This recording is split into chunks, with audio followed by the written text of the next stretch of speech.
Working. Right,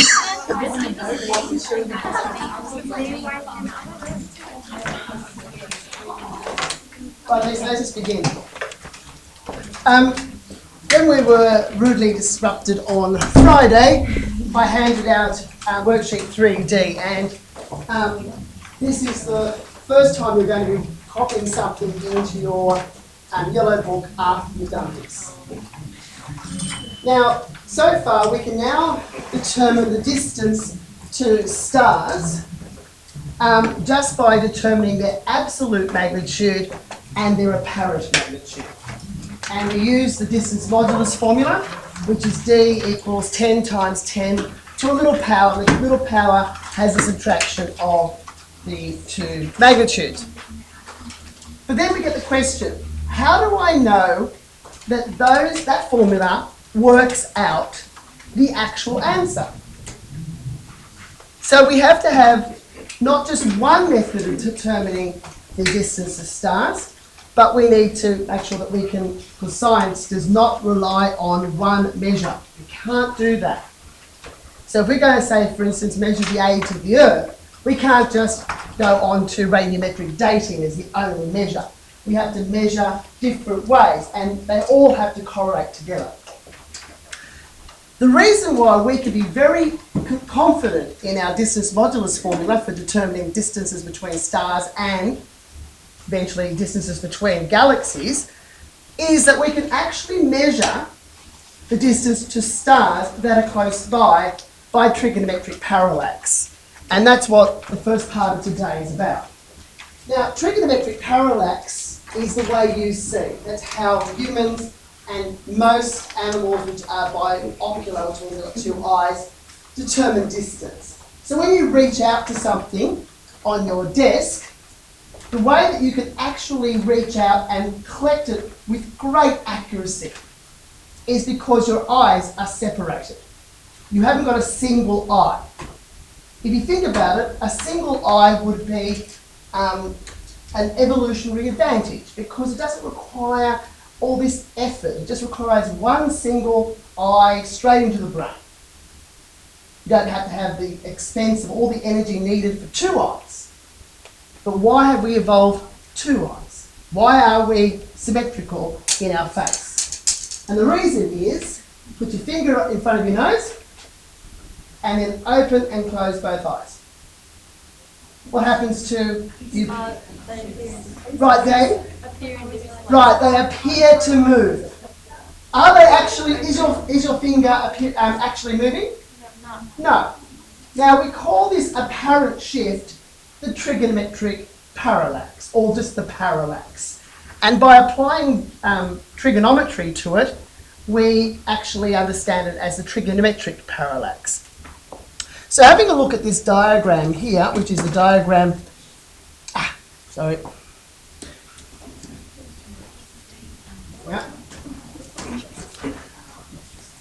This is, I've got to really stress when we do this. So are you using a laptop? No. Okay, can we borrow something? I have to stress when we use this, we can't use this for very distant stars. It's only for close by stars. And there is a reason for that is, before I get on to doing this, I want you to put your finger as close as possible to your nose and then close and open both eyes. Right, after you've done that, extend your finger to halfway out with the elbow bent and do the same thing. Now extend it all the way as far as possible and do the same thing. What happens to the apparent motion of your finger as your finger is further and further away from your eyes? Right, it gets smaller and smaller. So if this nearby star is further and further away, it will appear to move less and less. So how do we do it? Well, all we need to do is we take a photograph of the sky at 6 months intervals. Now we do it at 6 monthly intervals because that's the furthest we have moved around. This is like our two eyes.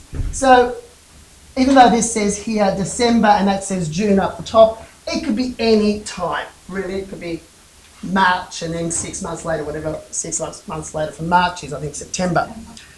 So we take a photograph of the sky in December according to this diagram, and the star would appear to be over here. Just let me get this thing back up. Where's it gone? It would be, appears about there, okay, when you picture it. Then 6 months later, we would take a photograph and it would appear to have moved. The background stars are so far away that even though they actually really do move slightly, they're so far away that their motion is nearly zero. So it's like you looking at a distant mountains in the distance and going, do they move when you open one or close one eye? They don't appear to move at all. It's only the closer objects that appear to move. So these background of distant stars are so distant that they form the reference to how we can see the ones that actually move. Then, all we need to do is realise that we would form a massive right-angled triangle, where this angle in here is what we're going to call the parallax angle. Please notice it is the half of this angle. It's not the full angle. It's this angle here. It's that part there. Okay. And all trigonometry will be is we're going to call this 1 unit. Now, how can I call that 1 unit? Well, it's quite easy. I call it 1 unit. Mathematics has the beautiful ability to be able to define values, especially when talking about trigonometry. So we're going to call this 1 AU. Now, AU stands for astronomical unit.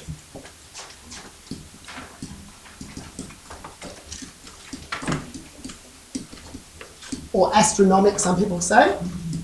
And it's just this, it's the equal to our radius of orbit. Okay? So we don't really need to worry too much about all of this setup. All I need to know is that I form a big right-angled triangle. The last thing I want to notice is that in reality, this shape is a massive isosceles triangle. So remember, an isosceles triangle is defined as half a, well, if you divide an isosceles triangle into two, you get two right-angled triangles. Right, now you do not need to reproduce this, but I'll just go through here. God, this is very touchy today.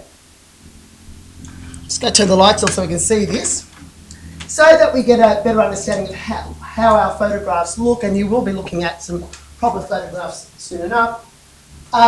Here is our two dates down the bottom here, January and July. Remember, it doesn't have to be January and July. In the HSC, they've used March, and then they didn't say what the other one was. And here are the two photographs. Okay? Now, side by side like that, they are useless. But when you overlay them, and computers now can quite easily put both pictures together, you can actually measure the angle or the actual distance between them. Now, remembering when we're measuring the distance on a photograph, we don't measure distance in reality, it's the distance between two dots. But those two dots will represent the angle that we are talking about. Are we okay with that? Now we need to do a little bit of maths. And as I said a few moments ago, some more photographs. Some real photographs here. These are two, actually I'll move back off that one in a tick. I'll come back to that one because it's going to go back to that. Okay. The arc second. Before I do the derivation in mathematics, I need to make sure that we understand the following. You all know that 1 degree is a very small angle, and it's made up of 60 minutes. Are we okay with that? We should have known that for a very long time. And every minute is made up of 60 seconds. Now, each of those seconds, to distinguish it between the seconds on a clock and the seconds in an angle, they are called arc seconds. Is that clear? So if I say 5 seconds of time, I just mean 5 seconds. But if I want to say this is 5 seconds of degrees, then I must say the word arc in front of it. Okay? So the arcsecond is 1/360th of a degree. So you don't need to copy this down, that's just common knowledge. So there are 3,600 seconds of arc in one single degree because of that. Now, the parsec. The parsec so far we have been using. And we say, what is a stupid name like that or a stupid distance like that you do in astronomy? Well, it comes from a portmanteau word. Does anyone know what a portmanteau word is? Right, it's where you mash two words together to get another word. Sorry? Brangelina, exactly. That's a portmanteau, or chillaxing, and so on. All of those, we've been doing this for as old as, a lot of our words are actually portmanteau if you think about some of them. So the parsec comes from the parallax second. That's what it's a mash of. So it's a parallax second. So it's called a parsec. Its formal units are PC, and that was before even a personal computer was even discovered. This is over 100 and something years old. The distance of a star is for a parsec. If a star is at 1 parsec away, then its parallax angle, that little p in that triangle, would exactly equal 1 second.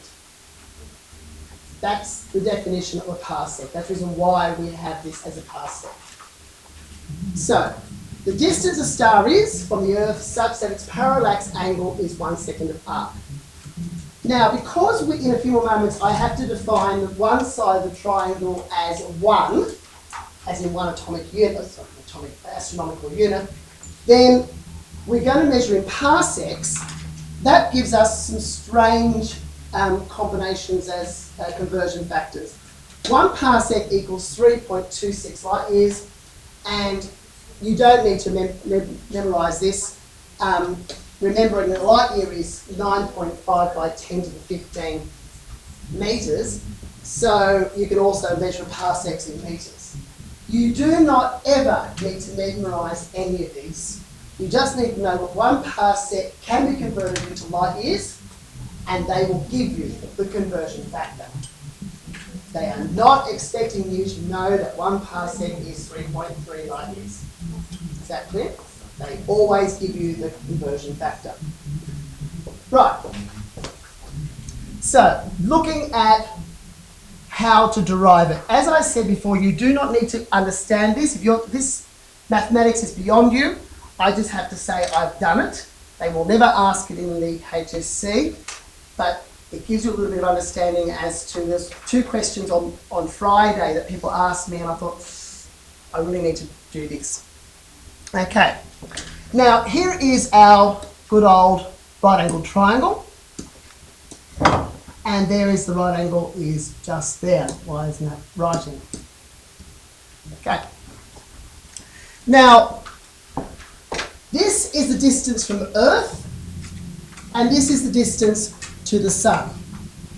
I'm going to call this D1 and D2. 2Ds. Are we okay with that? Okay. This is the star over here. Okay, and we know that this is going to be defined as 1 unit. If I define it this way, then whatever distance I measure will be measured in parsecs. And so all we need to do is say to ourselves, therefore the distance, actually I'll just say P, right, right, okay, sine P. Sine P would be opposite over hypotenuse, so it's D1, that's 1 on D1. Okay. Are we okay with that? Yeah. Now, how big is this triangle?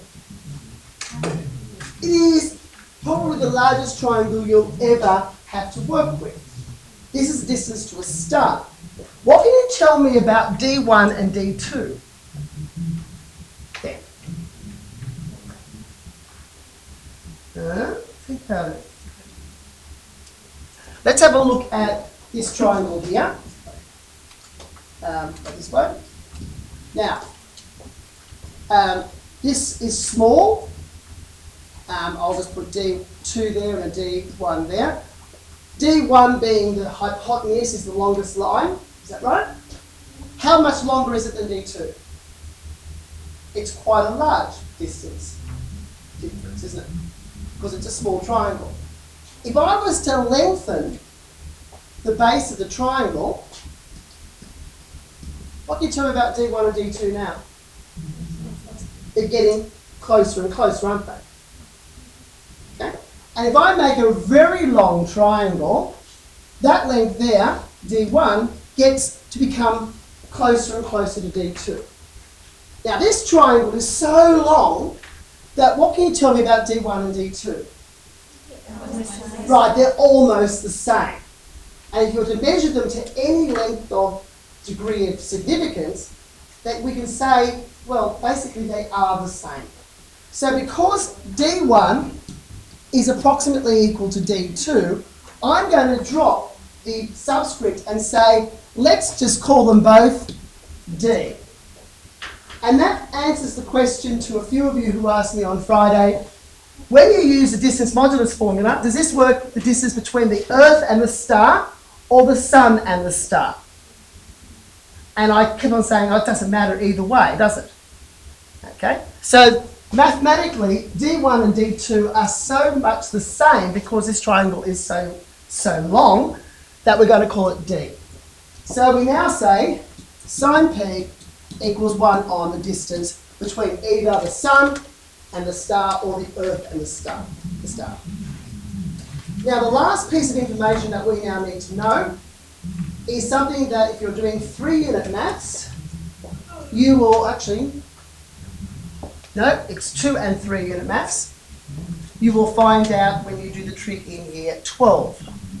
And it says, if x is small, that's everyone okay that symbol says x is small, x approaches 0, then sine x would approach 0.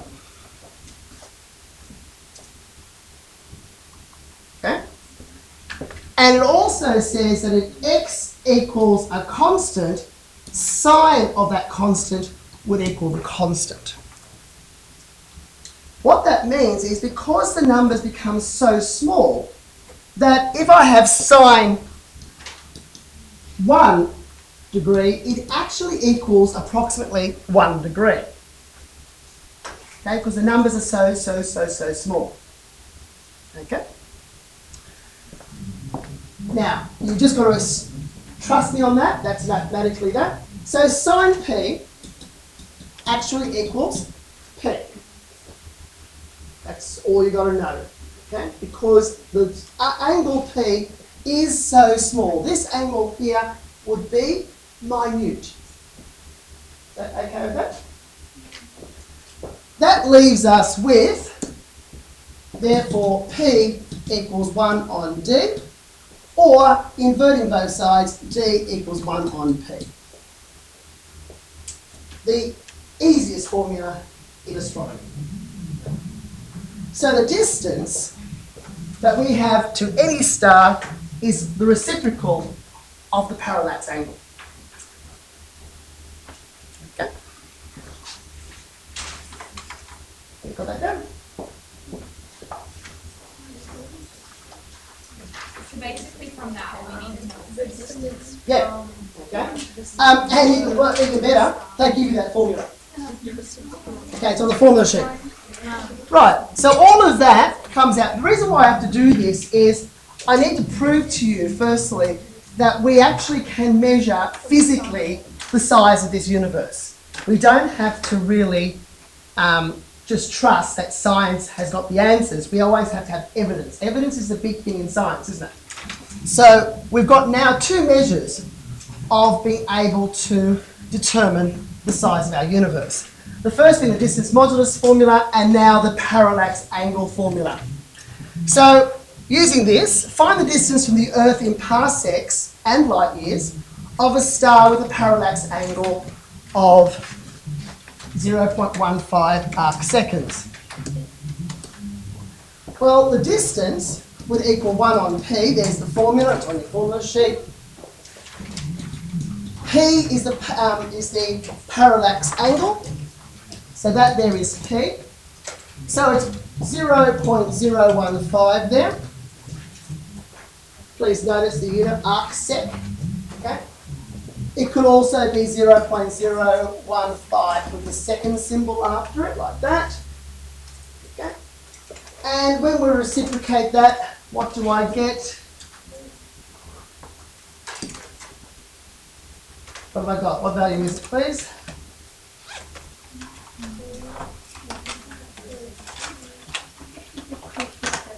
Right, 66.67 or approximately 67 parsecs to two significant figures. Okay? It does. You'll be told what rounding to do. Here, this is in two significant figures, so I'm giving it back in two. So that's a good way of working out. Or do I round this to how many decimal places? Right. It does say in light years, so we know that to convert that to light years, we just simply multiply that. But does anyone remember it? 3.26. Good. And multiplying that, 3 to 6 is 180, 190 something? 217.3 light years. Good. Is that easy enough to work with?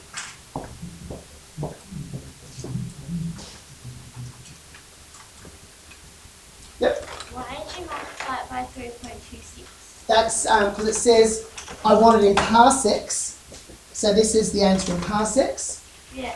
Okay, and if I want it in light years, remember this formula gives it in parsecs automatically. You have to convert it to light years. Okay? Light years is the more convenient distance because our brain understands light years much better than it does parsecs. So if I say 5 light years, you understand what it means. It takes you 5 years to get there at the speed of light. But 67 parsecs, how far is that? Okay. Whereas 217 light years, you'd know that if you could travel at the speed of light for 217 years, you'd get there. But you'd be dead. There's always a drawback. I know. And finally, this is a great method, but unfortunately it has some limitations. And there's limitations to this. And I'm going to leave this lit up here for you. Don't have to copy this one down because you actually have to transfer this into your yellow book anyway. The limitations to parallax angle. The angles that these stars move through is itty-bitty. Okay, that's a typical science talk for it. It's so small. Okay. Though we've got really good telescopes that can measure and photograph the sky, the stars don't seem to move much. So, on our telescopes on the Earth, when we are looking at the sky, we are looking through a layer, an 80-kilometre layer of air, which is not nice, crisp, clean, beautiful air. It's got clouds in it, it's got dust, it's got all this rubbish that we pollute with it, as well as light pollution, because we don't have a black sky anymore, because of the amount of cities. So the angles that we measure are blurred by that. Now our telescopes can only get down to ground-based astronomy out to 1/100th to 200th of a second. That's not too bad if you think about it. That's 1/360th of a degree. Okay? So that means that we can measure only stars that are between 50 and 100 parsecs away.